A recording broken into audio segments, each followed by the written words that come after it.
All right, and we're here for a discussion of tooling and thinking about building tooling for storytelling. Hello, Jeremy. Thank you for joining us as well. So Bennett has been kind enough to jump in and host this panel again. This is once again part of our Reverse Web3 Comic-Con event this weekend. And, as we've been talking a lot about storytelling and storytellers, one of the things that's exciting in this context of kind of bringing Web3 and storytelling together is the fact that there are new ways for communities, for specific people that collect, things within these different projects to participate in building and shaping these worlds and stories that we're all telling. And so along with those opportunities also comes a whole new way of thinking about how do we make that happen for people, and how does this actually go from something that's very manual to something that maybe is kind of more purpose built. And so I think all of us here have been thinking about that and building things around that. And so I'm excited to kind of think about not so much necessarily our individual solutions, although we can certainly touch on that as well. But what are some of the problems that we're kind of collectively trying to solve, and what's the thinking around, kind of what we're all trying to bring to this kind of concept of telling stories with people at scale. And so with that, let me hand it off to Bennett. All right. Thanks, Evan. Great to see everybody. Maybe we could start off with just a quick round of introductions. People who've been tuning into the stream throughout the weekend know Adam and Evan probably already, but VGF, Jeremy, Dilip, DC, would love to hear from you guys. What's your background? What are you up to? Sure. So I guess I'll jump in there. VGF, Video Game Freak, Director of Marketing at Pixel Vault. And yeah, I mean, jumping into kind of like the tooling and the technology side of it, like the problems and issues, and kind of solves for the speed bumps that have run into along the way is part of the fun for me. At least that's kind of like the problem solving side of it. But we have some listeners who don't really follow Web3 NFTs and stuff. To tell us who Pixel Vault is. Sure. So Pixel Vault is primarily an intellectual property company, but it's kind of a tech company wrapped in a media company that so happens to produce NFTs. And our primary IPs are Punk's Comics, which was kind of bringing 16 CryptoPunk characters to life, as now infamously illustrated by Chris Wall, and Meta Heroes, which is a project that we've been doing a lot of work behind the scenes on, primarily at the helm with Odious and a number of others. So, yeah, happy to jump in. Love it. Jeremy, let's go to you next. Hello, everyone. Shop in the background. Talk about tooling. There's your physical tooling there. Yep. Thanks for having me. My name's Jeremy. I'm 43 years old, male from the U.S. Let's see. I'm a founder of a design and animation agency called Black Math. I've been doing that for about 10 years. So we do all kinds of storytelling, AR, VR, emerging tech, and lots of design, illustration, and animation. And that endeavor led me to NFTs, and I founded another company with some other people, which is darkblock.io. And so we do decentralized unlockables for Web3. Basically, if you want to add comic books or music or movies or 3D files to any existing NFT, that's what DarkBlock enables, and it enables you to only give that access to the owner of the NFT. So we kind of turn NFTs into streams of content, or we let you add content as a utility. And then we also are working on a rental protocol. So we will allow people to basically do what we call composable access for those digital assets as well. So if you want to do pay-per-view on your comic book, or you want to ask people to watch an ad or something, whatever it is that you want to do to monetize your content, that's kind of what we're focused on. So that's me. Very cool. Very cool. I see Dilip next on my page, so let's jump to you. I hope I was saying your name right. Yeah, you're saying my name right. Thank you. Thanks for having me. So I'm Dilip. I'm head of product at JumpCut Media, and we are an entertainment tech company that focuses on decentralizing and democratizing the process of creating content and bringing fans into the content experience. So we have a number of projects, first on the Web2 side, where we developed TV and film concepts with fan communities online and got them set up at places like Disney and Amblin. But we've increasingly been focused on Web3 recently and been trying to figure out, there's a lot of people on the consumption side making it more accessible and bringing fans and letting them support creators directly with NFTs and consume content. And we're kind of focused on the other side of that coin, the creation piece. So how do we turn fans into co-creators, gamify the process of fans telling stories with creators, even building some cool AI tools around helping fans generate content to create with talented comic book writers, filmmakers, etc. So, hey, and thank you so much for having me, and eager to be here. Very cool. DC, last but not least. Hey, I'm DC, which is short for David Carter, but everybody calls me DC. I'm one of the co-founders of Bazooka Labs, which is the creator of Nuclear Nerds, which is a NFT project. And our focus at Bazooka Labs is fan-created and fan-owned intellectual property franchises, to put it shortly. Awesome. So Nuclear Nerds is the first project out of the gate. Very cool. Yeah, familiar with Nuclear Nerds. Awesome. Evan, Adam, do you guys want to say anything or about Macroverse? I mean, people who've been watching all along may already know, but there may be someone who's the only one they're watching, right? So they do. So I think Macroverse is fundamentally I'd say we're in the process of going from kind of the first collectible digital comics product that marries Web3 and NFTs with top talent in the graphic novel and comic space, bringing those two worlds together. But then as we've been kind of involved in the Web3 world for the past year, we've also found ourselves working with other projects and other communities, helping them build out stories and turn characters from a bunch of different collections into narratives and stories and universes. And so that's really led us down this path of looking at how to marry all these things together. So where it started as, here's a cool story, let's make some content around it, let's make some material around this, it's really turned into, what are all the composable layers of storytelling that make up a universe? And so that's characters, it's storylines, it's different expressions of material within those different playgrounds. And so in the context of this conversation, we also think a lot about what are the different kind of tools that need to be in place to help people find their way into that at whatever level of participation they kind of naturally find themselves drawn towards. Awesome. Love it. Well, I can already tell this is the kind of conversation we could probably go on for a few hours. I only have about 1 hour though, so let's jump into it. I want to make sure we get to hear from everybody. So just going to kind of keep it open format to begin with, but if I feel there's a voice we haven't heard from yet, I may call on you. But let's just start in general, kind of high level. What are your thoughts on the tooling for creating these worlds and these stories and such that are unique to this space that maybe couldn't be achieved otherwise? Anyone who wants to go for that, go for it. I guess I'll jump in. So I think one of the primary initiatives with community governed, community involved storytelling, or one of the difficulties that we've run into was how do you interact with that community, have that participation? Is it via on-chain or off-chain voting? Is it done via Discord? Is it done via discussions on discourse? And there really wasn't a one-size-fits-all solution to that.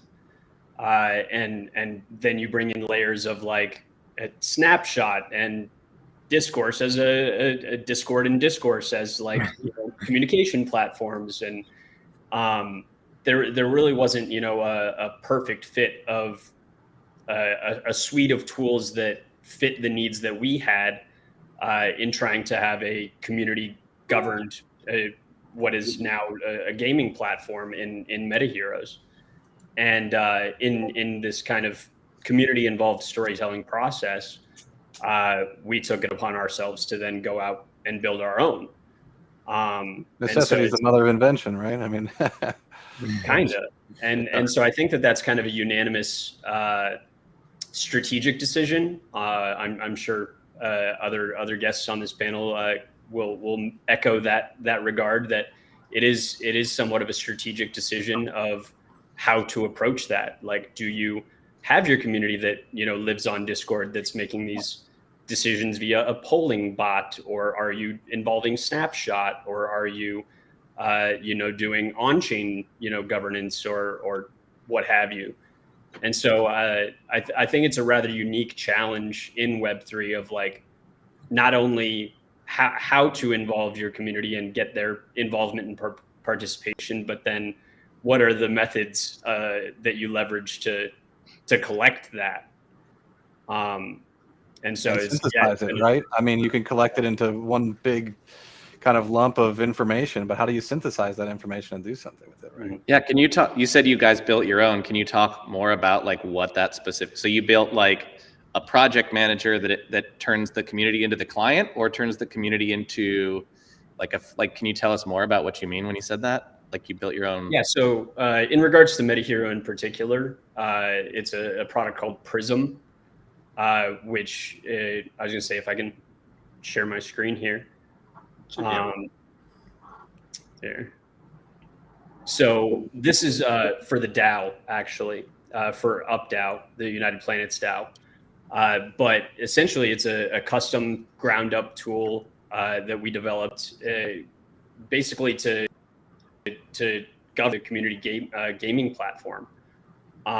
Snapshot, while it's great for what it does, usually, requires the involvement of another tool like Discourse for discussions, or layers of Discord so that people can iterate and discuss and present their proposals, which with retention and participation isn't a great solution.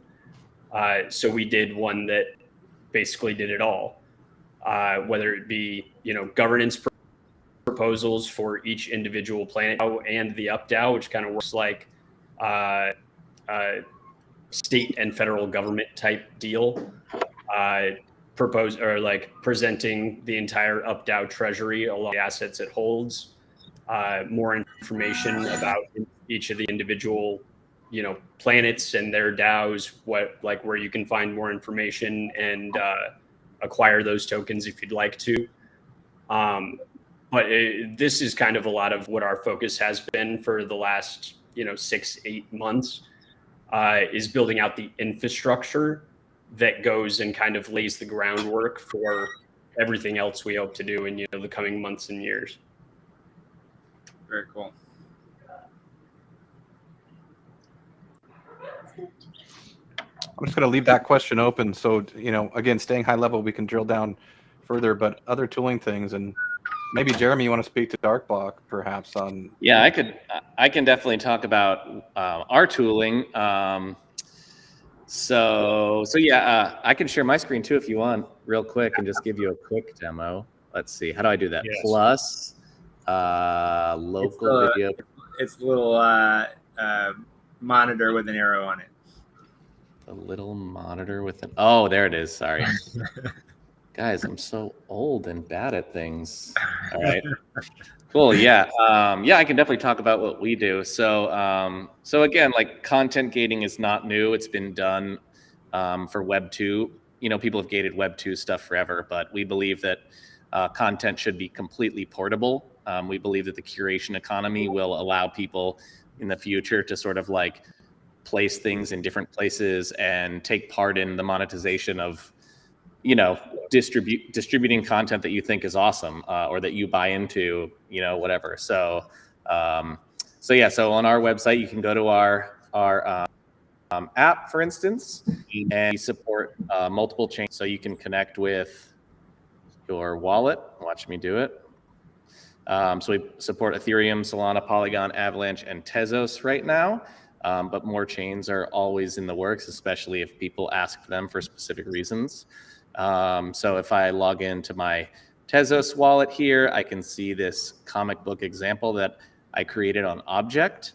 Now an Object, I just made this NFT just like I normally would. But because I am the creator and the owner, it actually shows me basically that there is unlockable content here, for anyone to view. So this little widget here is our reader, but we do support, it is completely, what do I want to say? We make a reader so that it makes it really easy for anyone to sort of publish their own stuff. So I think I pulled up a screenshot of, sorry, I got lost here. So using Third Web, for instance, and our NPM, anyone can embed their comic book or anything else directly on their website. And we support images, PDFs, and EPUBs directly in our reader. But if you want to build something more custom, we have one comic person in our Discord who's turning this reader into sort of a dark block reader where you can flip through the first couple pages and then unlock the rest. I was logging all of your guys' websites on the end here. So we can create completely custom experiences as well with Darkblock. So all I have to do here, this can be one file or it can be 100 files. So if you want to basically have an NFT that represents behind the scenes or the creation of the storyboard, and you want to have multiple people collaborate on it in the future, we're working on user-generated content right now as well, so people can collaborate on what's inside an NFT anyways. But I just go ahead and authenticate my ownership here just by signing a packet. And once I do that, I can open this EPUB file and it will download and play. And this, we don't have an SDK yet, but we are working on it. So pretty soon too, if you want to build this into an app, it will be very simple. We have a TV app, so you can launch this PDF right on a TV as well if you have an Android TV. Watch my internet log here. Sorry. Inevitable when you're trying to demo anything, it will go slow. Yep, too many tabs. But anyways, this will open and I can read the comic directly here on my screen. There we go. So then I have my EPUB comic reader, if you will. So that's what we do. Now we also have the ability to upgrade entire collections at once. So a lot of savvy people may do that with our API. But if you go to docs.darkblock.io, there's a collection upgrade tool as well that will allow you to sort of target your entire collection for whatever chain you're on. And you can target traits specifically as well too. So if you want to give special content to certain people, et cetera, we make that easy. So that's what we do. And then we're currently working on rental as well. I'll stop sharing my screen. So, what I'm so excited about is Web3 is all about kind of crowdfunding these big, awesome ideas. But then how do you give ownership back to the community that helped you create this stuff? So, I believe that crowdfunding for digital assets where you actually, so imagine Patreon, but instead of just getting the videos that someone publishes early, you actually get to distribute them for them and take a cut, et cetera. So that's kind of, I don't know. That's what we're doing. Yeah, that's cool. Very cool. Yeah, so that's. Go ahead, Dylan. Sorry, I was just going to jump in. I think it's really cool to see both from Darkblock and Pixel Vault, these custom tools that feel like one common theme I hear when I talk to a lot of founders and operators in the space is that it's so early right now that a lot of the tooling we need isn't there. And almost the culture is kind of jumping ahead of where the tooling is. And that's why we have this need for all this bespoke tooling and we're kind of figuring that all out together. So it's really excited to see both of those. I figured I would join the party and share my screen a little bit and show you what we have going on. Let me share my entire screen. So at Jump Cut, part of what we're doing is trying to, and can you see, by the way? Just making sure. Yeah. Okay, awesome. Cool. So this is kind of our platform portal for one of our projects. Uppercut Training, which is like an action hero focused project where everyone gets to be their own action hero and build their story out.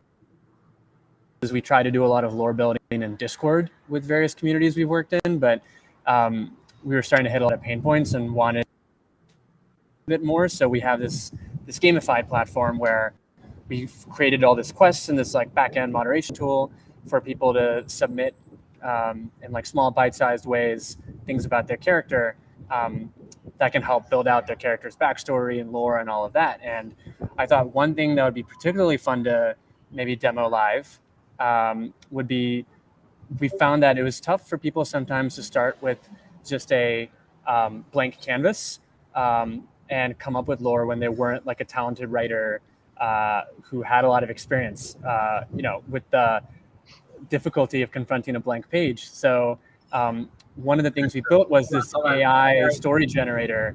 Dylan, I have to interrupt you for 1 second. I apologize. This is super fun. So somebody volunteer on the panel to give the answers for this demo. Awesome. All right, live demo, it always loads slower, right? We talked like about Mad Libs for character building. Cool. Oh no! no. Let me try it again on a different browser. Oh, I have no more remaining on this. Let's try another Chrome profile. So in your platform, I'm assuming this is kind of like a centralized repository, right, of the lore, and people can, like, they edit it, but if they sell it, they can go back in and then re-edit it, or like, how does that work? So this right now, what I'm showing you is kind of like a separate tool we've been experimenting with that we're hoping to integrate into our platform. But basically, we've done a lot of work with a couple of different NLP type AIs like GPT-3 and a few others on training them around storytelling in particular, and around kind of teaching them the hero's journey or concepts like that lead it to generate text that's a lot more like storytelling, and then customizing that around particular communities or stories. So like this particular one is customized around Uppercut Training Club and how it's like an action hero backstory, and particularly coming up with kind of the first few steps of the hero's journey, if you're familiar with that framework of storytelling. So let's generate an action hero backstory together. Does anyone have, I can't see your faces when I'm screen sharing right now, so I can't see anyone, but does anyone want to shout out a name of a hero? Duke Von Doodle. Duke Von Doodle, is that what you said? All right, cool. And then 2 traits. This usually works really well when one trait is more of like a job or a skill they have, and the other one is more of a personality trait. So a welder, very cool. And any other ideas? DC, a personality trait. Introvert. Introverted. Okay, so introverted welder. Great. So this is kind of meant to be an interactive tool. So now it's going to generate some ideas, and we can see if we like them or choose from the ones it comes up with. Okay, cool. I'll give you a few moments to read these. You might have to read them too. Oh yeah, you should definitely read them to us. Yeah, and like read them Fine. All right. Let me get my reader voice on. All right. So Duke Von Doodle was always a bit of an outsider. He was never quite sure why, but he always felt like he didn't fit in anywhere. This feeling only intensified when he entered high school and saw how cliquish everyone could be. Very relatable. He turned inward, finding solace in his welding projects and spending time by himself. It wasn't until he won first place in the state welding competition that he realized maybe there was a place for him after all. All right, second option. Duke Von Doodle was always a bit of an outsider. It was pretty similar. He was never quite sure why, but he always felt like he didn't quite fit in with the other kids at school. So instead of trying to force himself into their world, he retreated into his own. He found solace in books and movies about far-off places and adventures outside a small town.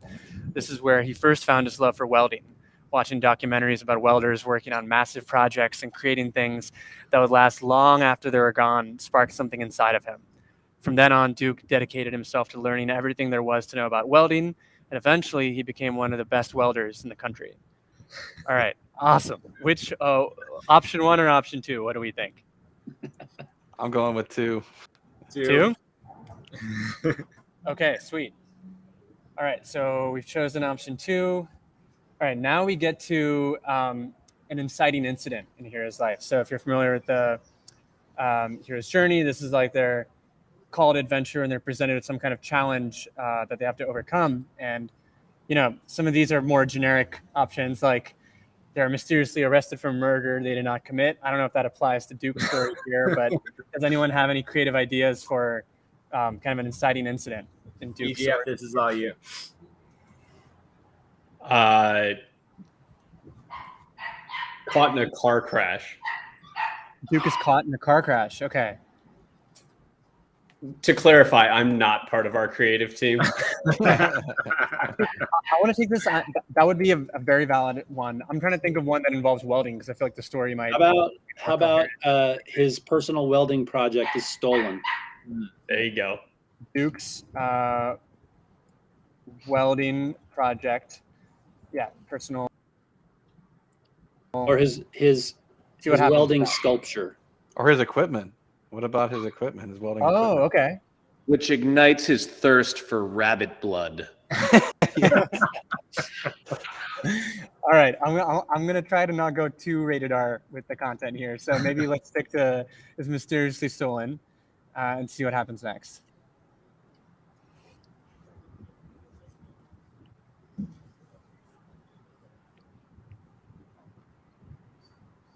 Oh, good one from the Okay. Oh, this is short. This is a little shorter than normal. Okay. Well, live demo. We'll embrace whatever happens. Duke's welding equipment is mysteriously stolen. He sets down to track thieves. His search leads him to a group of criminals who are planning to use his welding equipment for a heist. He quickly realizes he has the skills and knowledge to stop them with the help of his welding pals. Very cool. More characters being introduced. Duke takes on the criminals and saves the day. That's option one. All right. Option two. One day, Duke's welding equipment is mysteriously stolen. This was the final straw for Duke. He had been pushed around his whole life, and he was sick of it. This was the event that would change Duke into an action hero. With the help of his new welding equipment, Duke began to fight crime in a city, became a symbol for hope.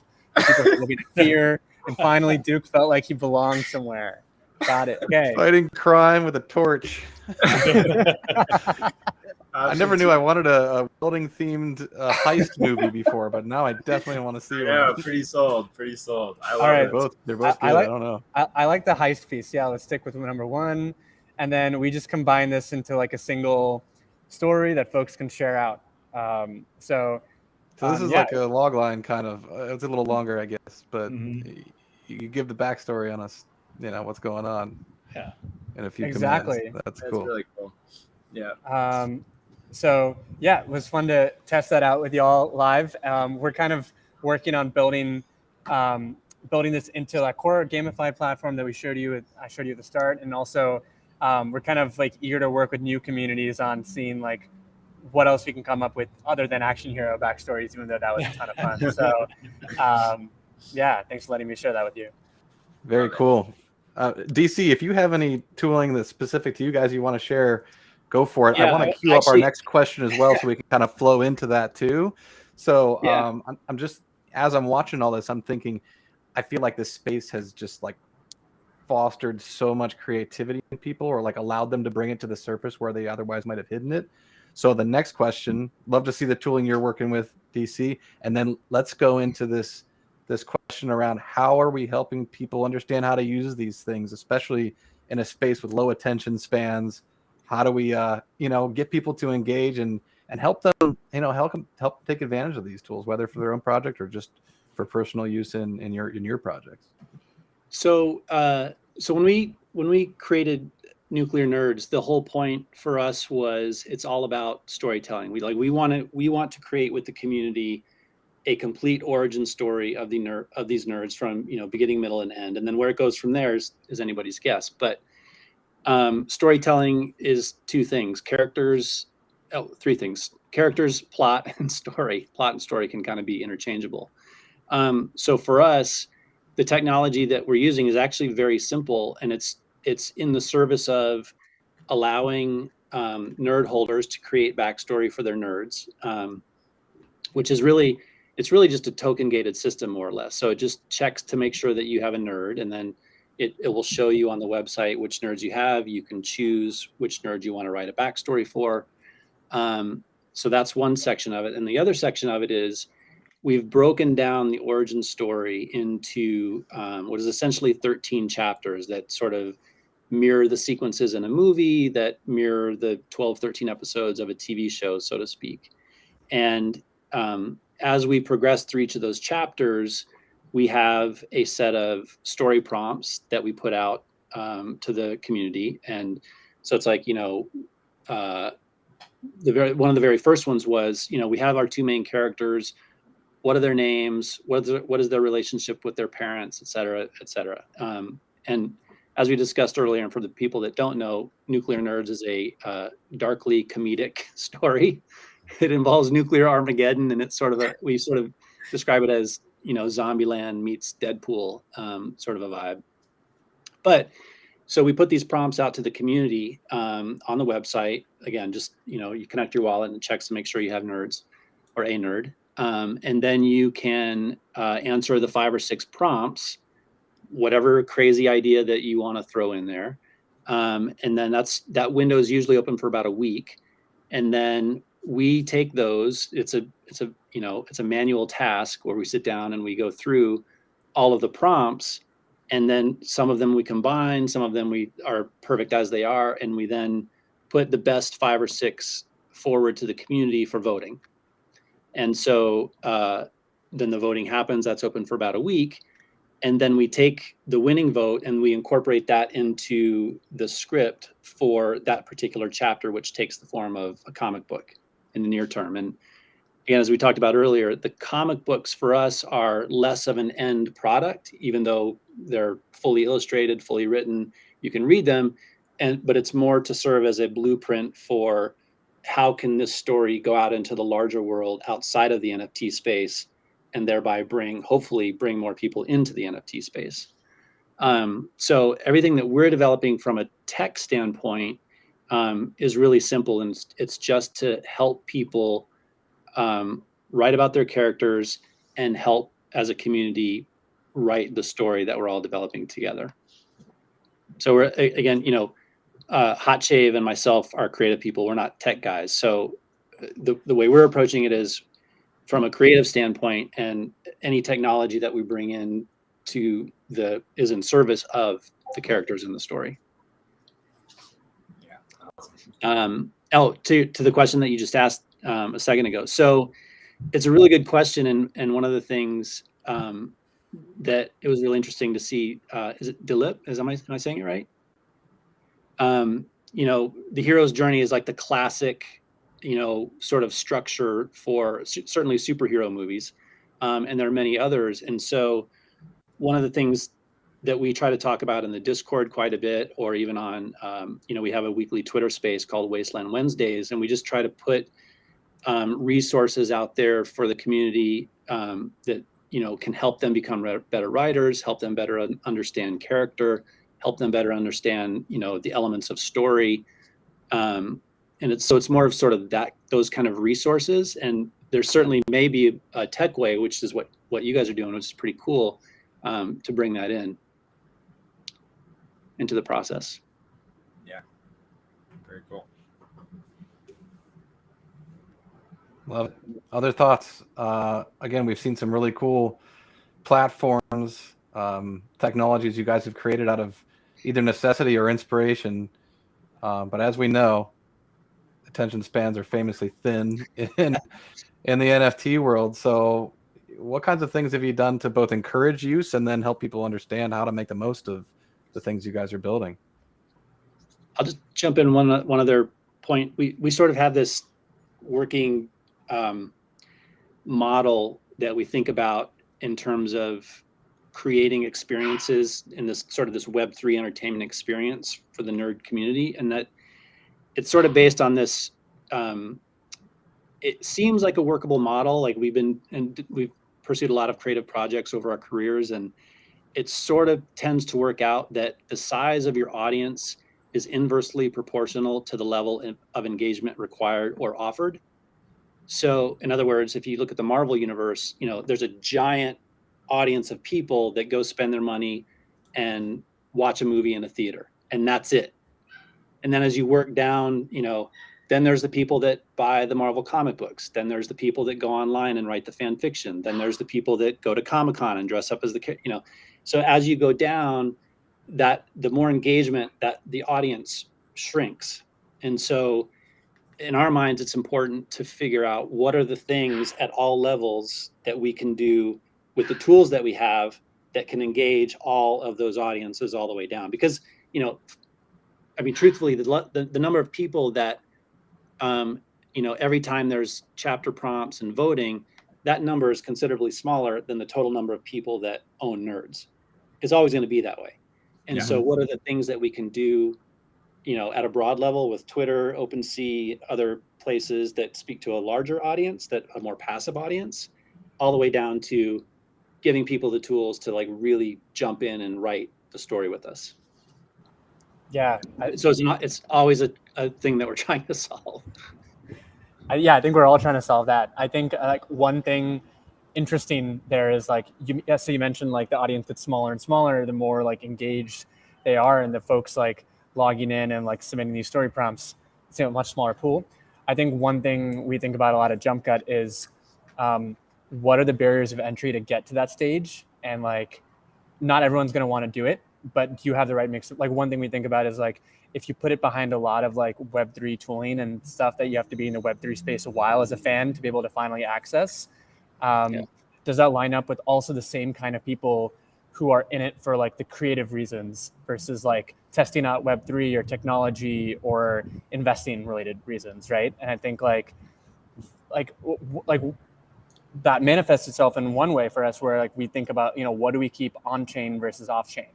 And we think about a lot of creative submissions. Like if we make users need to sign transactions every time they like have a creative idea, like sign a transaction in their crypto wallet, like that starts to like attract, like push away the kind of people maybe who like might be most interested in contributing, and make it really friendly for someone who's less interested in contributing creatively, but might want to just back the project, right? So like, I think like aligning like who wants to be further down that like inverse pyramid, and like how you're reducing friction for them in different places is also like a key piece of all the tooling that we're all collectively working on. Definitely.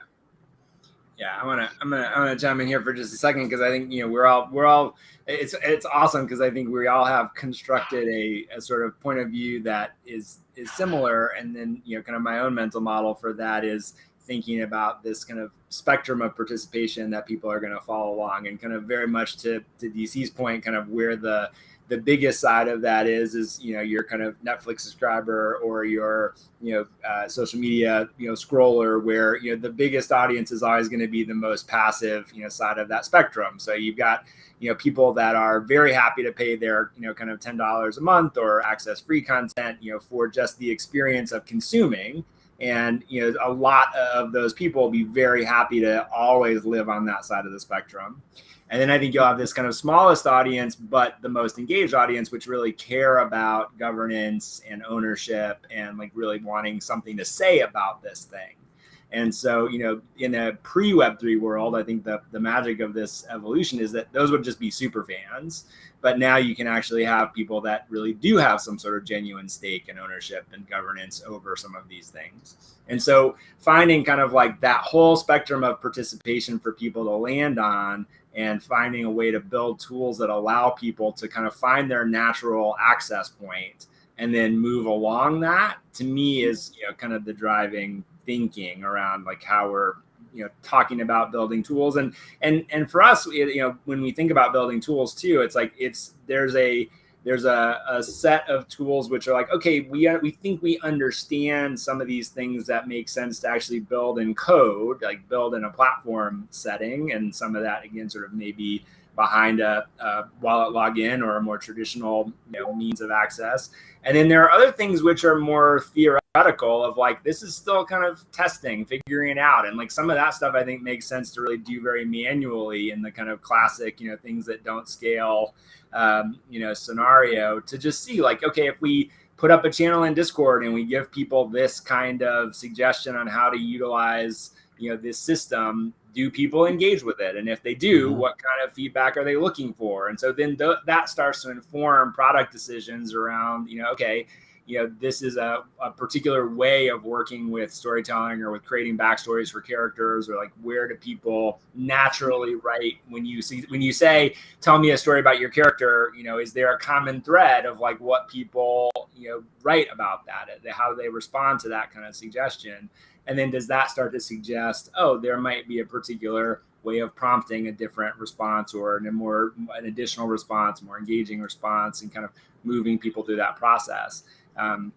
We also do, live storytelling, like, you guys, DC, and kind of teaching people fundamental, thoughts and processes around, some just very classic, beginning things of, as I'm sure you guys do as well. It's like, character driving plot, not plot driving character, and so forth and so on. So I think it's this, all these different things in this basket, which I think helps us wrap our heads around what level of complexity do we need to actually build a tool for, versus where do we need to get more understanding of where people fall, and how do they use these different systems and ideas in the pursuit of trying to build these things that bring an audience together, or a community together towards this larger goal.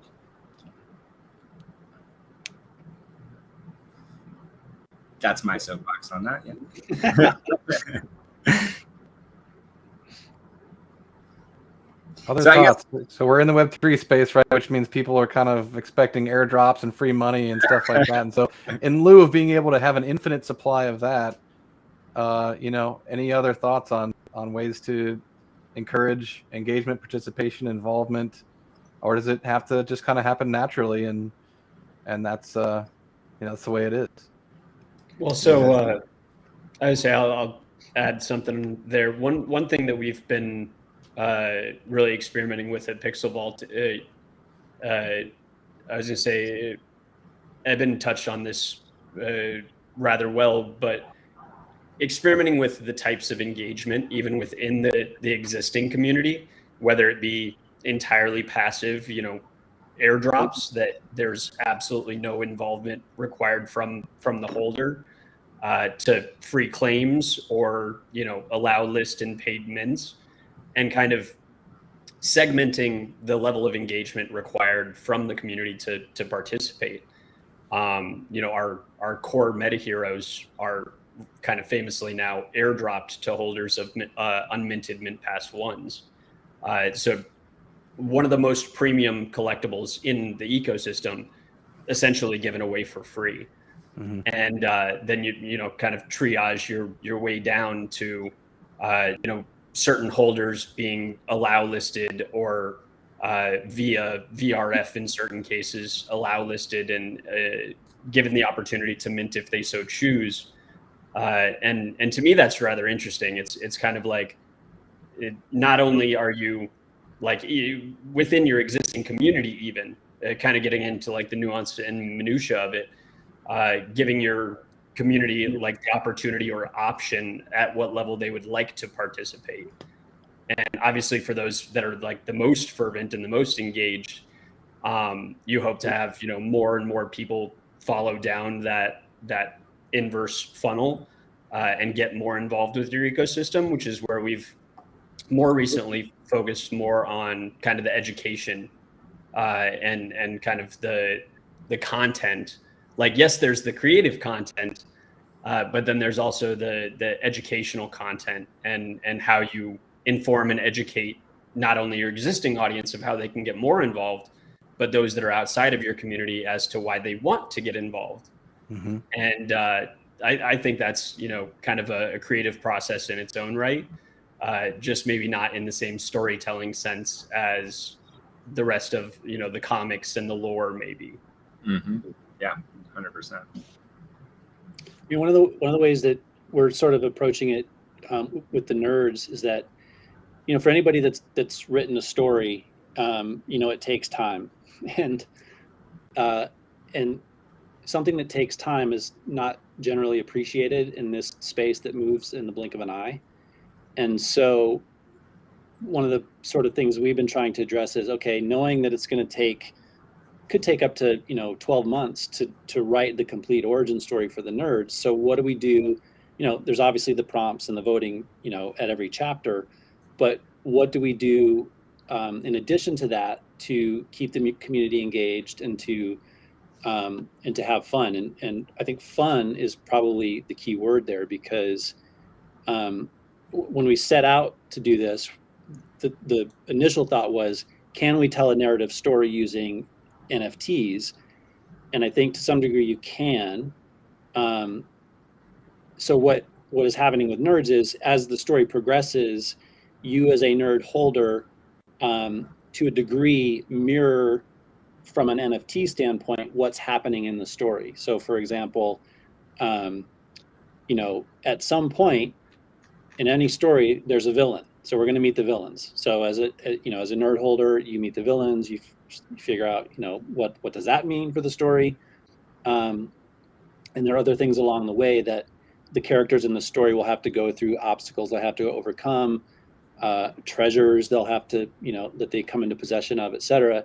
And so those things are mirrored to some degree with NFTs along the way, so that it really does become more of a Web3 entertainment experience that is happening as you are creating this piece of intellectual property that can become an asset and have a life of its own beyond the NFT space. Right. Yeah, I'll throw in a couple thoughts too. Like the first two NFT projects that I, as my agency, sort of worked on. The first one was Bitcoin Origins, which was on Wax, and there was just a big community there. So it wasn't like, and there weren't a lot of things going on, 3.5 years ago either. So, they rode a big wave, but it was a chapterized drop, basically. Like, they told the story through NFT drops. They used pack opening to make it really, really interesting and encourage trading, because if you owned certain NFTs or all the gold version of something, you could burn those for other special things as well. So it was gamified the whole way. But I think it's really interesting to think about your strategy, and when we talk to clients as well, they're like, oh, we want to sell NFTs. Like, I'm like, okay, why do you want to do that? Do you want to engage a community? Do you want to tell a story in a different way? Do you want to, and it's, we just want some money, like we want to make money and fast. There's that free money thing again.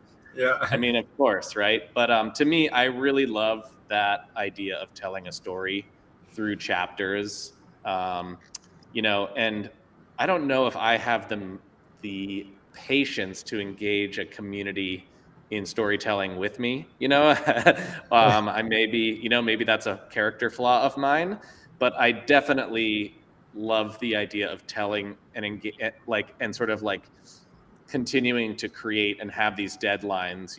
In advertising, it's the same way. Like, we work, our whole team works towards a deadline every month, and we push really hard, and we get really excited when we deliver it. And it's a great way to work. And I really enjoyed working on that project because of that. Because it was like, all right, what are we telling this month? Like, oh, how does that going to work? How do all these characters, whatever. So I think planning a chapterized drop over the course of a year is really cool. I also think and this goes back to our startup, but I think that there's so much noise out there that what I'm really excited about is notifications in wallets right now. So there's a bunch of wallets that are basically enabling notifications. And we're talking to a few wallets about integrating dark block as well. So I think that if people could basically turn off the noise and filter down notifications and basically follow NFTs that have content, that could be a really interesting new way to engage people too. Where it's like, hey, this NFT that represents the book, they're going to drop one page of the story every 4 days or whatever, and then there'll be a new NFT that's launched for chapter 2 or something like that. So I think that's really an interesting thing to think about. I mean, you could try to filter down your Twitter account to do that, but to me, if my wallet can notify me and I can click it and it's going to unlock immediately and I can read that page and sort of absorb that content, I think that'll be huge too. And then Now, see, Oh yeah, sorry. Go ahead. I'll stop. Well, I was just going to say, this to me is the reason. I know we've only got about 10 minutes or so left here, right, Eben?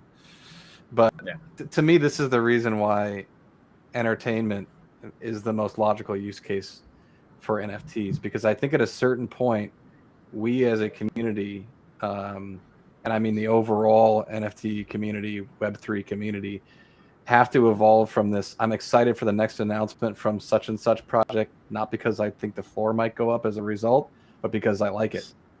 It's just cool. It's the same reason I'm waiting for Breath of the Wild 2 to come out, And you want to hold you know what I NFTs mean? because you actually want them? Like, how dare you? Well, this is the thing. I haven't made any money in NFTs yet because that's what I've always done. And, stupid me, I guess, right? But I do believe that takes longer. But, I'm holding my meta hero till death, because I think there's going to be fun shit coming, not because I think, some magic Twitter announcement, some tweet is going to send something to the moon. I just have never believed in that. And I'm sure I've missed some bets as a result, but entertainment's where it's at, pure and simple. Hell yes. I mean, think about the Substack like the Substack stories that you potentially subscribe to too. Like, are those going to last forever? Or are they going to get boring? Like, don't you want to be able to remix those, re-engage that community in a completely different way for season 2? That's why. Whatever. I agree. Like all those, it's more sustainable, right? I mean, when you relate to something, you enjoy it, you're going to stick around for that. Not because you think an airdrop might come, because if you're doing that, every product is the same, and it's just gambling. Well, I think these things to me are also not mutually exclusive. I think this is part of the point of this whole weekend is that it's like, yes, you can have things that can accrue value in a way that things have not been able to in the past. I think that's kind of fascinating. It's, I think, a lot of why people initially go like, wait, what? I can buy a JPEG and then turn around and sell it the next day? Like, that's crazy. Yeah, right. You can't blame someone for making the quick money, but we do have to evolve from that at some point. We do. So I think where I feel like, the vibe, at least to me, and, you guys tell me how much of a bubble I'm living in here, but it's like, it feels like in this bear market, like we are starting to sort of evolve some of that thinking and sentiment as a community, as a space, and, as new people come in, that, these things don't have to be contradictory. It doesn't have to be about the value or the utility or about the, the outcome of these things, that they can kind of coexist. And, I think a lot of,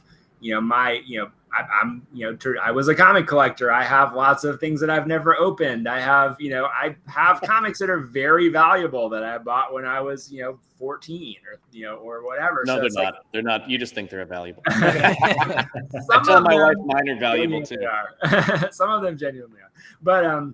But regardless of that, it's like, these, you can be a super fan and a collector at the same time. You can have both of those things exist. And part of the fun of being a fan of stuff is collecting it, whether it's pops or it's, vintage, vinyl records or, whatever it is. It's like, those things can exist. But I think we got a little out of whack with kind of just the craziness of how much, value creation happens so quickly. And so now there's a little bit of a reset for like, oh, maybe this looks a little more like the world that, used to exist with some new superpowers attached to it. And so, if we look at this through a longer lens of where the things that, are continued to be built and iterated on, and, those of us that are making these things that are meant to last for decades, not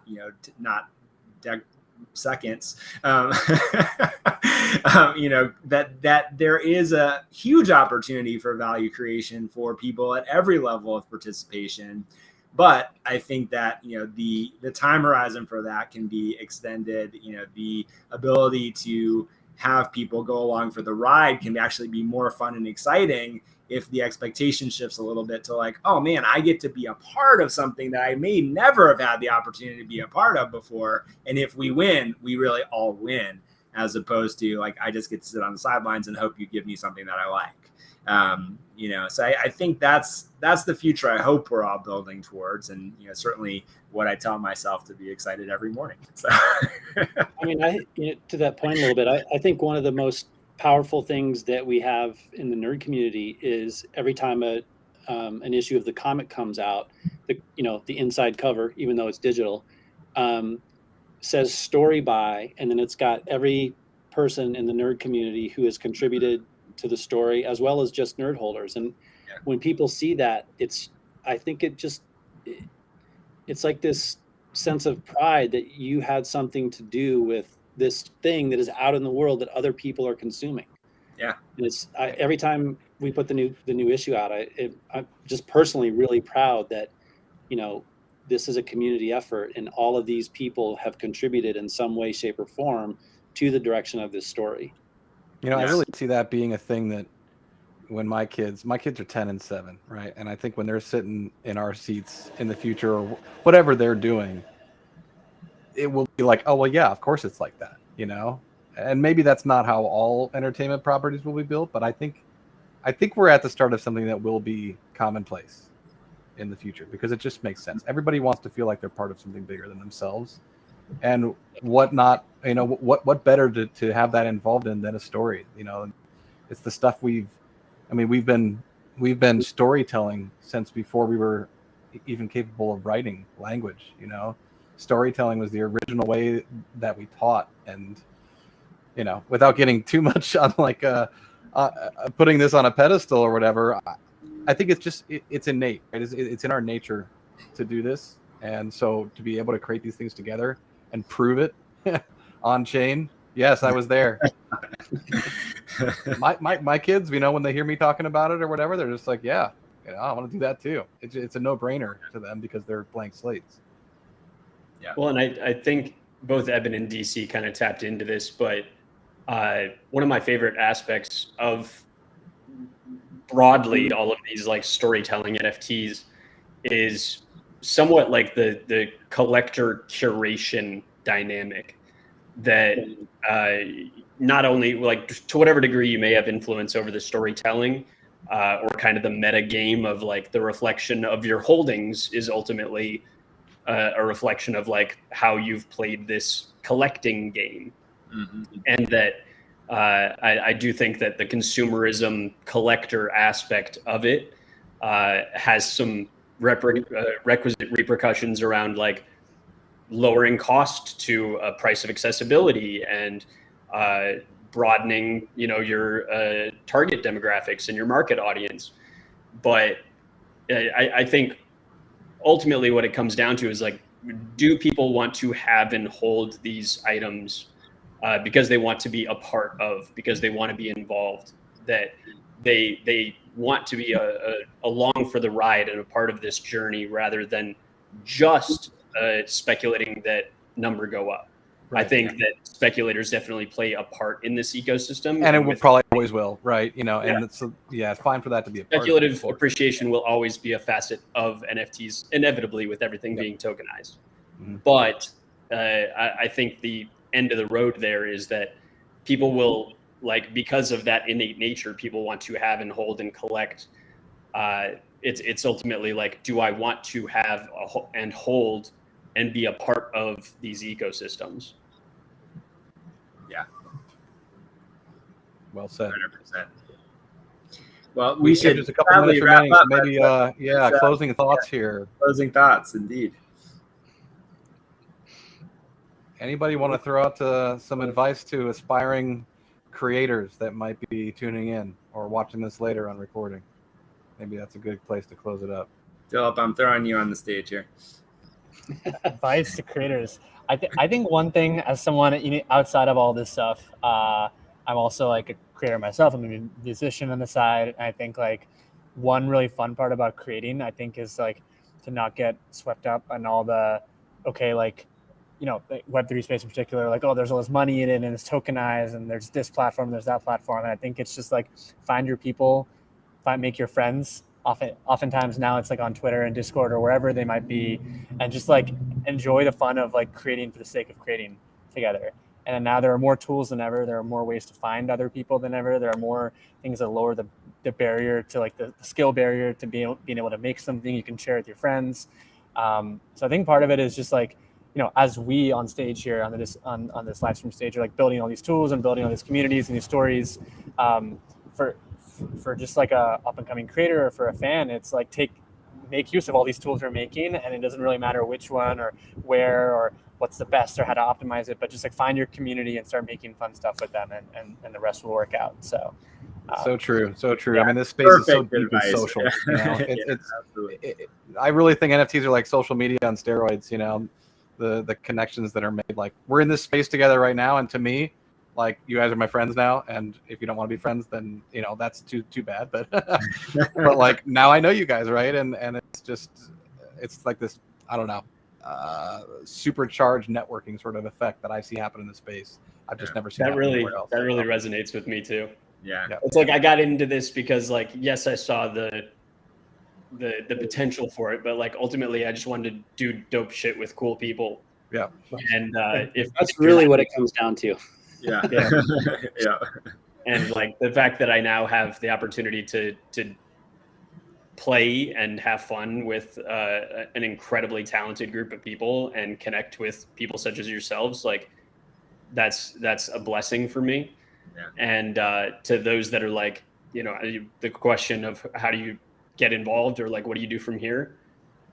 Experiment, mess with stuff, get involved. Like, I mean, this is my first time chatting with DC on video, but like, I was connected to that team early on through like Discord, and just the friends of friends and referrals, and like contribute. Like, whatever your particular skill set is, there's somewhere in Web3 for that skill set, and ultimately it's like, get your hands dirty, get your feet wet, and have fun with it, because otherwise, what are we doing here? Amen.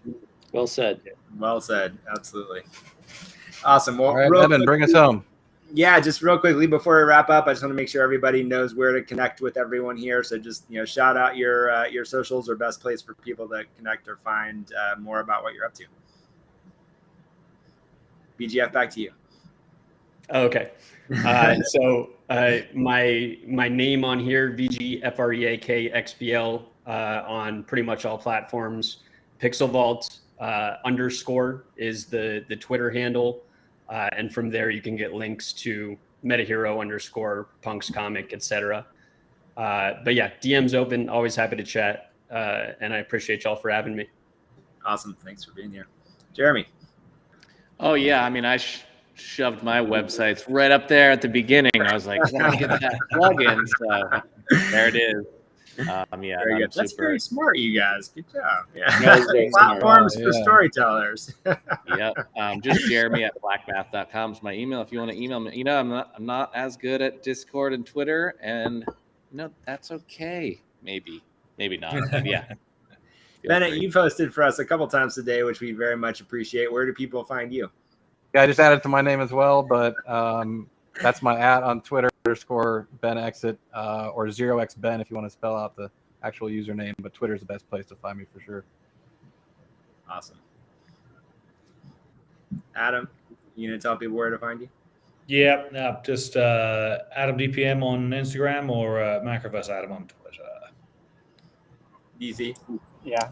I am DC at Jittery Pixels on Twitter, and at Nuclear Nerds is the Twitter handle for the nerds, and then you'll find all the requisite links for the Discord and all that at Nuclear Nerds.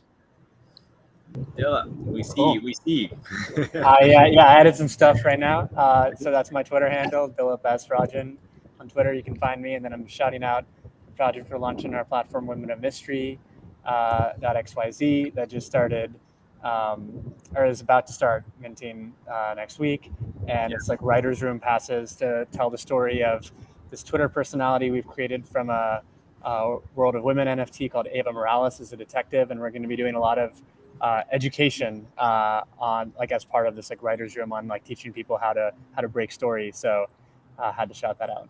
That's awesome. And we'll be talking more about that tomorrow as well. There's a Women of Mystery and Uppercut Training Club panel tomorrow on the schedule as well. Awesome. And finally, I am Ebonverse on just about all the socials, and Macroverse HQ for everything that we're up to. I especially am very active in our Discord, so it's a very good place to connect with me. It's just discord.gg/Macroverse. We'll be talking more about what we're doing over the course of the weekend, but I mostly want to thank all of you for taking the time to be here and have this conversation. I think, I'll say I had a chance to connect with a publisher in the comics industry that's, from I won't say who it is at the moment, but someone that's been around for a long time, very well storied and established, publishing. And, one of the things that we talked about is, he said, they've done some stuff in the space, and they said, we're at a point right now where we need 30 of us to be massively successful for this to be a thing. So right now there's no competition. It's all cooperation. It's all helping each other figure this stuff out, find the pathways through these different, problems that we're trying to solve. And I love that as a spirit for so much of what I fall in love with in the space in general, that we can have these conversations. We can kind of help each other find our way through these, these things that we're trying to navigate, and all be better for it. So I just really appreciate all of you for taking the time to contribute to that conversation, and lots more to come, including I have to promote the last event of the day for Reverse is a live drawing session with a bunch of awesome artists. And so we're going to be doing live streaming, live drawing. We've got a bunch of giveaways that we're going to do during the course of that. Should be a lot of fun. So jump into that. And Adam and I will just do a quick wrap up before that momentarily. But again, thank you guys so much. Yep. And many of you will see again very soon. Hopefully all of you will see you again really soon. Thanks, everybody. Thanks for having us.